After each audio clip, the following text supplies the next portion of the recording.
Et la glace à la mangue, c'était ma favorite. Tout Montréal venait chercher la glace ici.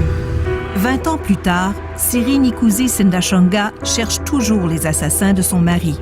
Pour moi, c'est absolument important qu'on identifie comment, pourquoi et par qui il a été tué.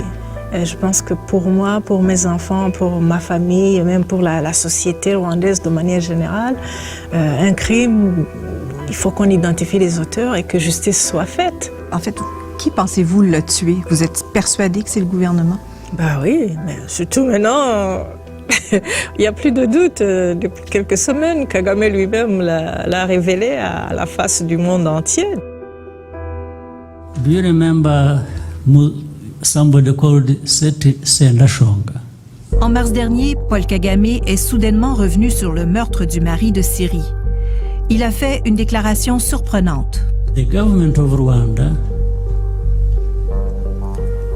thought that Seti Sendashonga had crossed the line, and that's how he came to die. I have very little to say about that, but I'm also not apologetic about it.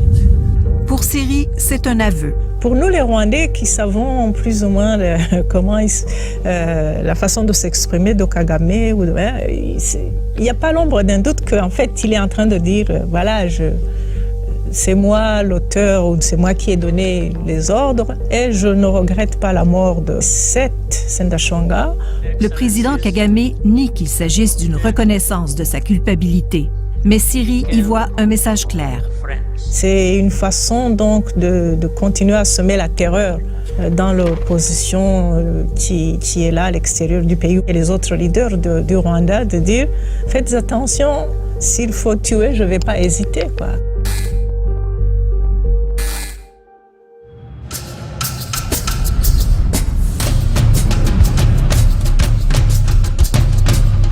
Juillet dernier au Château Laurier à Ottawa.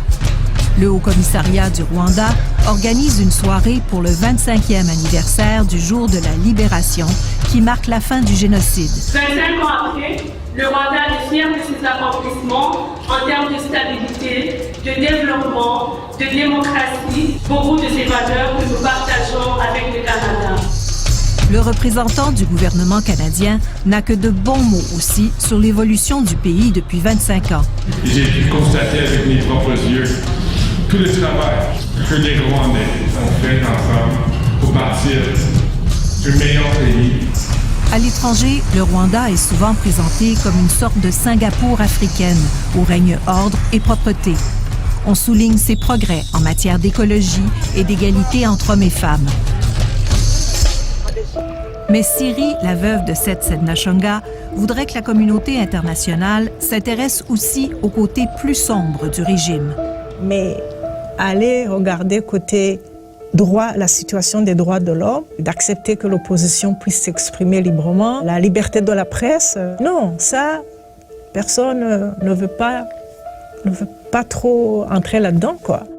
Des pays comme le Canada, à mon avis, tous les pays peuvent faire quelque chose. Surtout les pays qui entretiennent des relations avec le Rwanda, qui l'aident en termes d'aide au développement, ils pourraient quand même demander des comptes. Le Rwanda reçoit environ 1 milliard de dollars par année en aide internationale. Le Canada lui a versé plus de 650 millions de dollars depuis 1994.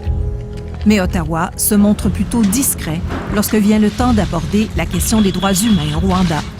C'est un régime qui n'a pas beaucoup de tolérance, justement, face à la critique. Marie-Ève Desrosiers de l'Université d'Ottawa étudie le Rwanda depuis plus de 15 ans. J'ai plutôt l'impression que le Canada adopte la position de le faire lorsque possible, de soulever la question lorsque possible, mais pas de façon directe et confrontationnelle. Ben écoute, les choses marchent, ça va, il n'y a pas une guerre. Louis Mudge de Human Rights Watch croit que les pays donateurs ne voient pas trop l'intérêt de confronter le régime. Les diplomates, ils sont au courant que la torture existe. Ils sont au courant qu'il y a des gens qui sont portés disparus. Mais ce n'est pas tellement une priorité pour eux. De fait, les propres rapports internes d'Affaires mondiales Canada dressent une longue liste de problèmes. Journalistes muselés, disparition d'opposants, détention illégale et torture. Il est clair que le régime se durcit, selon Marie-Ève Desrosiers. J'aurais tendance à vous dire que justement, un des gros problèmes de cette tendance à avancer de manière indirecte et très diplomatique, je pense, a laissé beaucoup d'espace au régime pour s'affirmer et prendre des tendances de plus en plus autoritaires au fil du temps.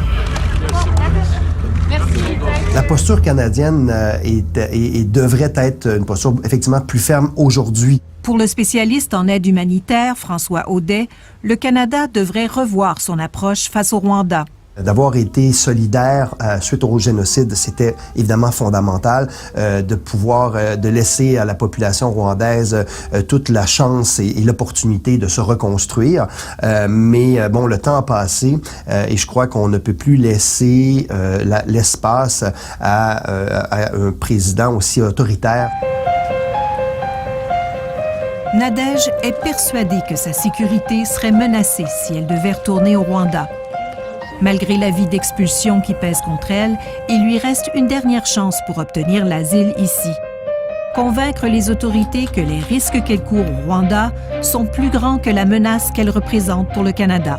Je pourrais être maltraitée ou tuée si je retournais au Rwanda. Parce que oui, en ne remplissant pas ma mission d'espionnage, j'ai trahi le gouvernement rwandais. Il y a une menace à sa vie. Elle risque la torture, elle risque d'être tuée. Je ne pense pas que le sang de cette dame devrait être sur les mains du gouvernement canadien. C'est Nadège elle-même qui a divulgué avoir fait de l'espionnage.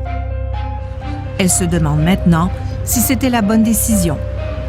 Moi, j'espérais que le gouvernement canadien protège des gens comme moi, qui se sont retrouvés dans des situations comme la mienne. J'aimerais être en paix ici au Canada. Ça fait environ 5 ans que j'attends la réponse des autorités et mon espoir commence à se perdre.